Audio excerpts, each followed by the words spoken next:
মায়া এক কঠিন জিনিস। মানুষ অপমান ভুলে যায়, অধিক অত্যাচার ভুলে যায়, অধিক ভালোবাসাও ভুলে যায়, কিন্তু কারো মায়ায় পড়ে গেলে তাকে ভুলে যায় না।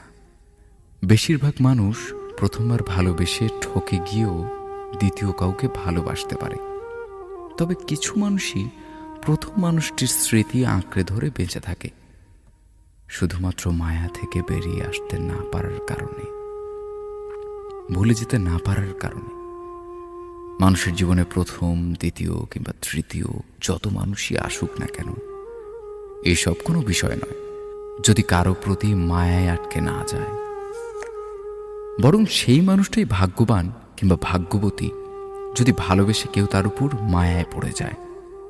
মানুষ সব কিছু থেকে বেরিয়ে আসতে পারলেও যদি একবার কারো মায়ায় আটকে যায়, তবে সেই মায়া থেকে বেরিয়ে আসতে পারে না। মানুষ কয়েক বছরের সম্পর্কও সহজে ভুলে যেতে পারে মায়া না থাকার কারণে, আবার কয়েকদিনের সম্পর্কও ভুলতে পারে না মায়ায় ডুবে গেলে। কে তোমাকে কতটা ভালোবাসে কিংবা তোমাদের সম্পর্ক কতদিনের, এসব থেকেও বেশি গুরুত্বপূর্ণ কে তোমার কতটা মায়ায় পড়ে আছে। কাউকে ভালোবেসে মায়ায় ফেলতে পারলে সেখানে ভালোবাসার গভীরতা কিংবা সম্পর্কের বয়স নির্ণয় করার দরকার পড়ে না। এমনিতেই মানুষটা থেকে যায়, হুট করে ভালোবাসা যায়, হুট করে নতুন সম্পর্কে জড়ানো যায়, হুট করে সম্পর্ক থেকে বেরিয়েও আসা যায়, কিন্তু হুট করে কারোর মায়ায় পড়া যায় না, কিংবা হুট করে কারোর মায়া থেকে বেরিয়েও আসা যায় না যদি মন থেকে না চায়। স্মৃতি মানুষকে যত বেশি কষ্ট দেয়, তার থেকে বেশি কষ্ট দেয় মায়া।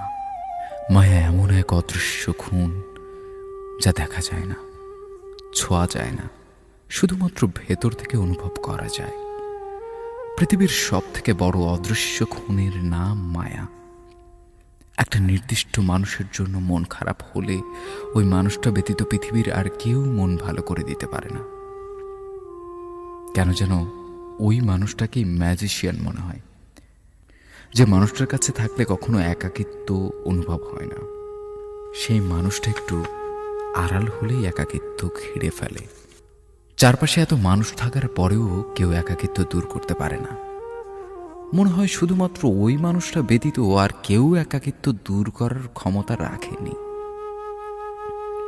যে মানুষটাকে দেখলে মনের ভেতর হাজারো অনুভূতি অনুভব হয়, সেই মানুষটা ছাড়া আর কাউকেই কোনো কিছুতে অনুভব করা যায় না। মানুষটাকে এতটাই আপন মনে হয় যেন সকল অনুভূতি শুধুমাত্র ওই মানুষটার জন্য